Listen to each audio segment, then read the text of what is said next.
থেকে টাকার গাছ কিভাবে হয়ে গেল? এ কি কাণ্ড!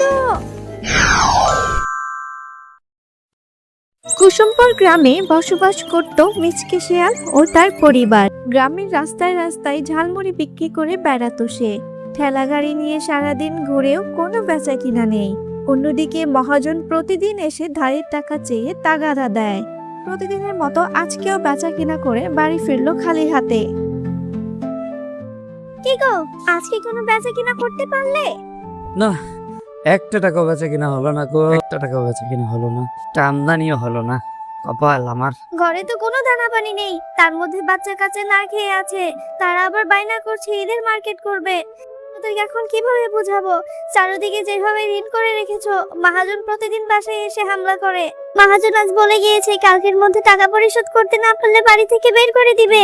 কাছে তো চাল ডাল কিনারে টাকা পয়সা নেই, আমি ধার কোথা থেকে পরিশোধ করবো গো? তাহলে কি সত্যি সত্যি আমাদের কালকে বাড়ি থেকে বের হয়ে যেতে হবে নাকি?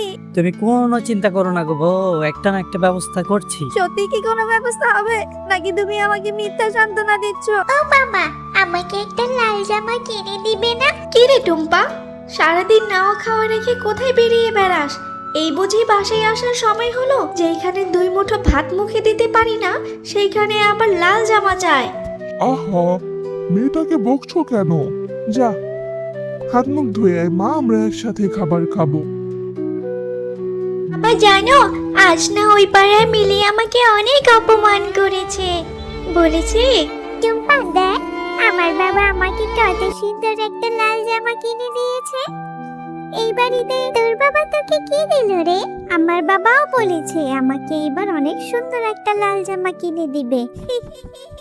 আসলে রে, তোর বাবা কি তোকে ঝালমুড়ি বিক্রি করে লাল জামা কিনে দেবে নাকি? তোর বাবা তো তোকে একজোড়া জুতোই কিনে দিতে পারে না, সে নাকি আবার লাল জামা কিনে দিবে। আকমা, তুই মন খারাপ করিস না, আমি তোকে অবশ্যই একটা লাল জামা কিনে দিব। এখন যা, ঘুমিয়ে পড়। মেয়েকে তো সান্ত্বনা দিয়ে ঘুম পাড়ালে, কিন্তু কালকে মহাজনকে কি দিয়ে সান্ত্বনা দিবে?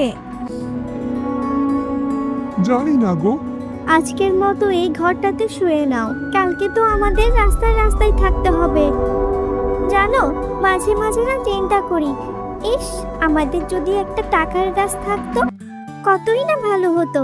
গাছটা ঝাঁকা দিলেই টপ টপ করে টাকা পড়তো, কি যে আনন্দ হতো। এইসব চিন্তা করতেও ভালো লাগে। আচ্ছা যাও, ঘুমিয়ে পড়ো।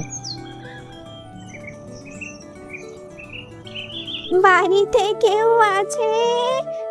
বাড়িতে কেউ আছে গো? মা গো, 2 দিন যাবত পেটে কোনো দানা পানি নেই, আমাকে কিছু খেতে দেবে মা? বুড়িমা, ঘরে তো তেমন কিছু নেই গো, রাতের একটু ভাত আছে পানি দেওয়া, সেটা খাবে? দে মা। এই নাও বুড়িমা। তৃপ্তি পেলাম। কি রে মা, তোর মুখটা এমন বিষণ্ণ দেখাচ্ছে কেন? তারপর শেফা শিয়ালিনী তার দুঃখের সব কথা খুলে বলল। ও আজই তোর এই বাড়িতে শেষ দিন, তাই না?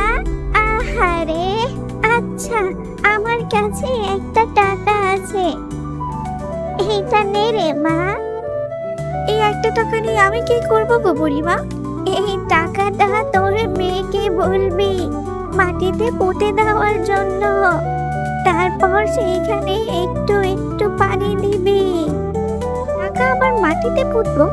কি বলছো গো, টাকা কি মাটিতে পুঁতে নাকি? হ্যাঁ, করেই দেখিস না। গেলাম রে, উপরওয়ালা তোদের ভালো করুক। এই কথা বলে বুড়ো শিয়ালিনী সেখান থেকে বিদায় নেয়। টুম্পা, এদিকে আয় তো মা, এই টাকাটা মাটিতে পুঁতে দে তো। দিয়েছি। যা, এবার একটু পানি নিয়ে আয় তো মা। টুম্পা যখনই টাকাটিতে পানি দিতে লাগলো, ঠিক তখনই সেইখান থেকে একটি গাছ বেরিয়ে আসলো। আরে আরে আরে আরে, এটা কি হচ্ছে? কই গো, দেখে যাও দেখে যাও।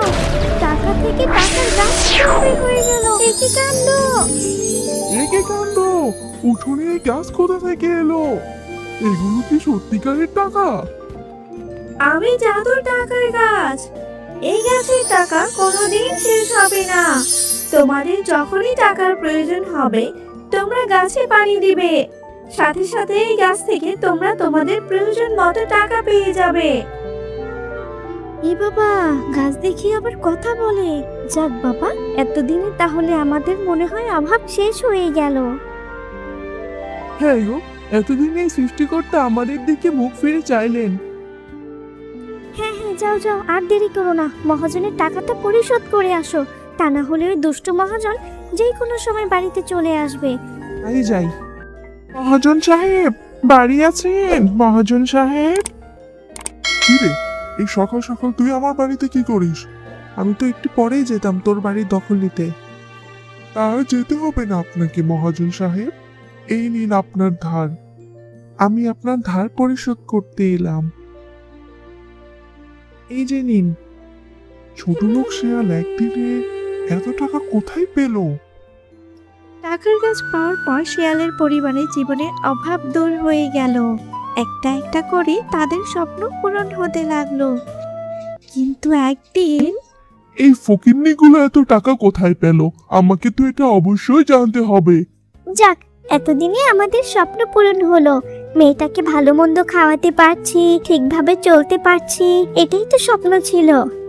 ভাগ্যে সেদিন বুড়িমা এসে সোনার টাকাটা দিয়েছিল আর বলেছিল এটা মাটিতে পুঁতে দিতে আর গাছটাতে পানি দিতে, তারপরই তো জাদু হলো। তা না হলে তো এই জাদুর গাছটা পেতামই না। ও আচ্ছা, এই তোদের বড়লোক হওয়ার কৌশল। তোদের এই গাছের সমস্ত টাকা আজ আমি নিয়ে যাব। এখন আমি এই গাছে পানি দিয়ে গাছের সব টাকা নিয়ে যাব। এই ফকিন্নি গুলাকে এইবার উচিত শিক্ষা দিব। কি অদ্ভুত! পানি দেওয়ার পর দেখি গাছ ভর্তি টাকা ধরে গেল। আরে আরে, এই দেখি টাকার বৃষ্টি। হা হা হা হা হা! এই সব টাকা নিয়ে আমি এখন চম্পট দিব। প্রতিদিন রাতে এইভাবে এসে গাছের সব টাকা নিয়ে যাব।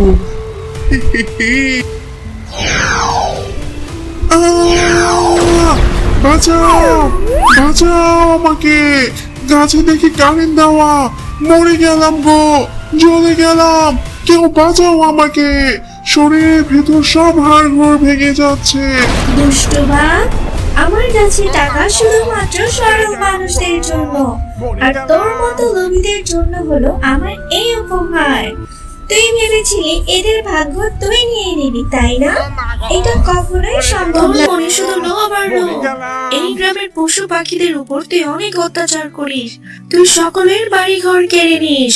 দুষ্টু বাঘ, তোকে সাজা দেওয়ার জন্যই আমি এসেছি। আমি জানতাম ভাগ্যক্রমে তুই এখানে ঠিকই আসবি। এই হলো তোর প্রাপ্য সাজা। বাকিটা জীবন এখন এইভাবেই কাটিয়ে দে। ছোট্ট বন্ধুরা, আমার এই গল্পটি তোমাদের কেমন লেগেছে অবশ্যই জানাবে। আর পাশে থাকা সাবস্ক্রাইব বাটনে প্রেস করে আমার সাথেই থাকবে। আজকের মতো টাটা।